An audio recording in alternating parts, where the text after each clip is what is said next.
Namaskar, Shubha Sandhya and good evening. I am very delighted and honored to be here this evening, to be amongst all of you, to listen to the wisdom of all the great dignitaries on the dais and also those who have been talking to us through their mind. Today we have amongst us Honorable Shri Niranjan Hiranandani, who has changed the skyline of Mumbai through a great work that he has done for this great city and for this great country.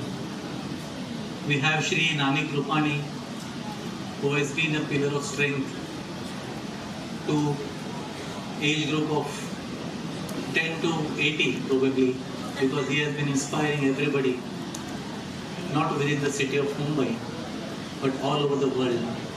And he has been able to take along with him each and everybody who has come his way, whether or not he knew them. So we are really grateful to you for your great service, sir. One of the sheriffs of Mumbai, Shri Mohan sir, who has also played his role in building up this city and also representing each and every stakeholder of this city in his capacity, and also contributed a great deal in the field of education and societal development. We have Shri Chandar Mangnani, who has also been a pillar of strength in the functioning of Priyadarshini Academy, and he has been a great scholar in his own right. We have Shri Chandar Mangnani, who just spoke to us and gave us few words of wisdom, and in that speech reflected his hard work, his efforts for societal development and a commitment to society despite the fact that he has been at the helm of affairs in the industry. But after his formal superannuation, he has been able to contribute for developing each and every segment of society. Madam Juhi Chawla Mehta, whose background for the first time I came to know from Mehta side, and I feel very privileged that the association of Mehtas has doubled by the commitment that Juhi ji has given by way of her service to society and mankind, and creating awareness at every level to ensure that our future generation will feel proud of us. We have the great luminaries who have been recognized for their service to society by way of their contribution in the literary field in the areas of Hindi, Sindhi and Gujarati. And they are Shri Akshayji Jain, Madam Meena Roopchandani and also Kajal Vaidya Madam, who have through their knowledge and wisdom enlightened many lives of the world, many lives of society, and they have gone beyond their subject of interest because their work has been translated in many languages so that each and every Indian and people from abroad by way of translated version in English are able to understand what they have been talking about, what they have been writing for enlightening minds of people. We have also amongst us Madam Rupa Shah, one of the luminaries and leaders of the first women's university in Asia, the SNDT University. We also have Mrs. and Mr. Tursiani. We have principals among us, that is Principal Wadia, Principal Hema Bagla. We also have Shri Chima. Then we also have respected Maya Shahani and Mrs. Rekha Shahani. We have one of my senior colleagues in the university and the Director of Board of College and University Development, Dr. Anil Patil. The recipients of various scholarships who are here, their friends and colleagues, the citizens of Mumbai and the members of print and electronic media, the trustees of Priyadarshini Academy, and each one of you, ladies and gentlemen.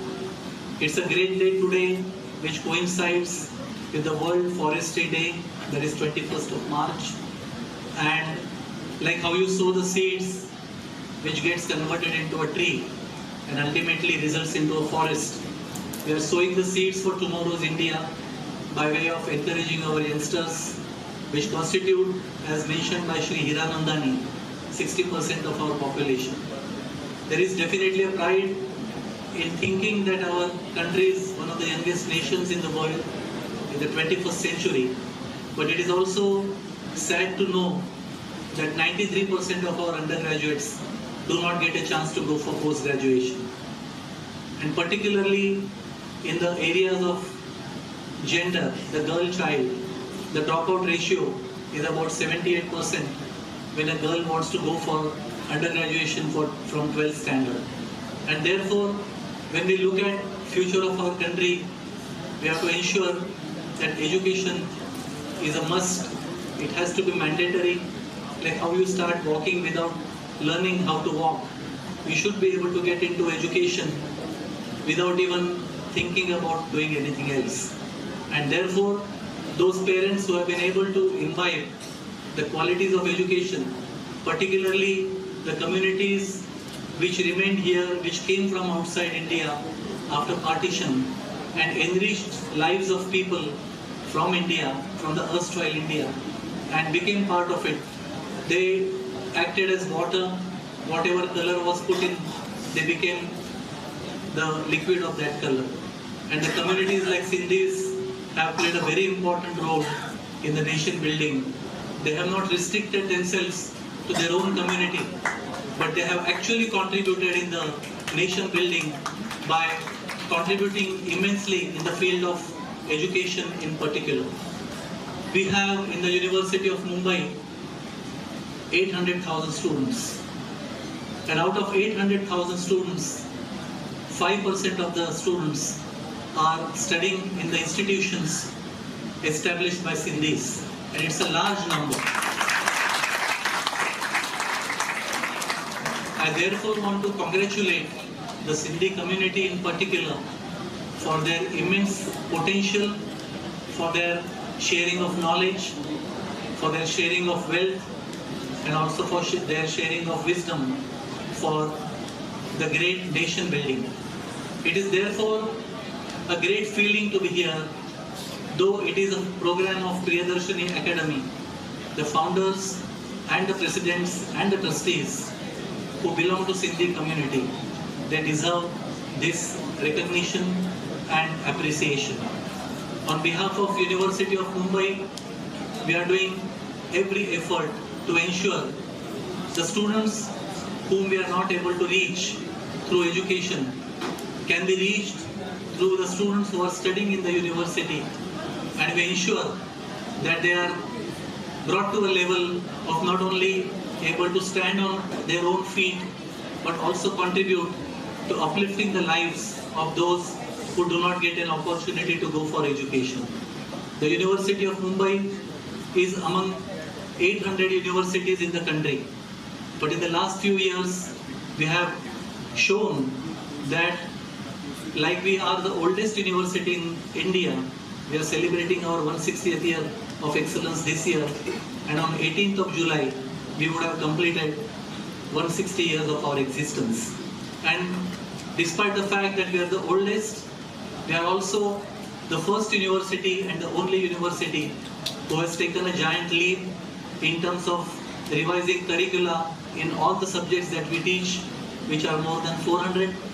We are able to provide students the practical training and exposure, and we are also able to align ourselves with the national agenda of Skill India, Digital India, and now we call it New India. We are going to be the only university in the country, and we have become the only university which has been able to bring out its budget from 54 crores deficit to 63 crores surplus last year. And also this year we have been able to present a budget of 52 crores surplus. In a consecutive 2 years, we have been able to make this accomplishment only because the dynamic leadership that we have in our state by way of Shri Devendra Fadnavis, an equally dynamic leader by way of Shri Vinodji Tawde, who contributed to changing the Maharashtra Public University Act after 20 years and bringing reforms in the sector of education.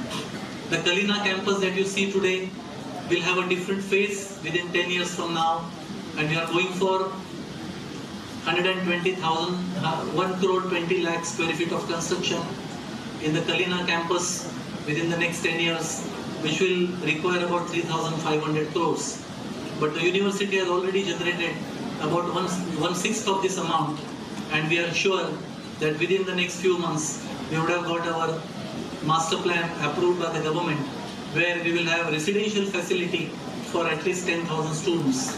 In this way, we will become the first university in the country to go hand in hand with the modern developments, and will ensure that the research and development potential of the university will continue to inspire not only institutions from within India, but also the institutions abroad. We are the first university again to explore the possibility of buying out a small university in the US and in some other countries, so that we can establish the brand of Mumbai University and start global education to the sectors and to the sections where we have not reached so far.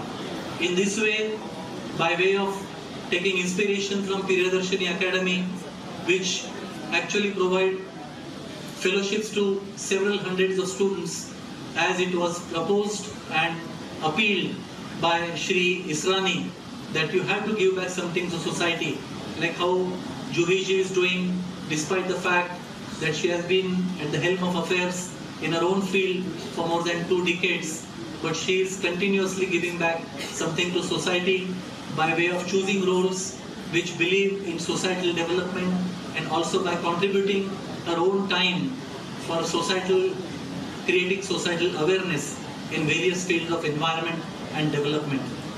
Phenomenal job at the university, and thank you for that special acknowledgement. The contribution of the Sindhi community makes us want to work harder for the cause of education. Okay, students, come and collect the check. I'd quickly like to request Mr. R.K. Vishwanathan, advisor to Priyadarshini Academy, to propose a common vote of thanks.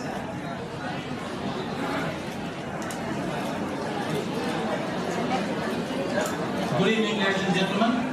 I am extremely happy if I did this vote of thanks in less than half a minute. So let me try to do that. We have come to the conclusion of the 33rd anniversary of Priyadarshini Academy Educational Scholarships and Literary Awards program. As far as for kindly consenting to be the chief guest and giving us the members for selecting the awardees and the scholarships facilities, media, Ms. Rina Rufani for handling this event, and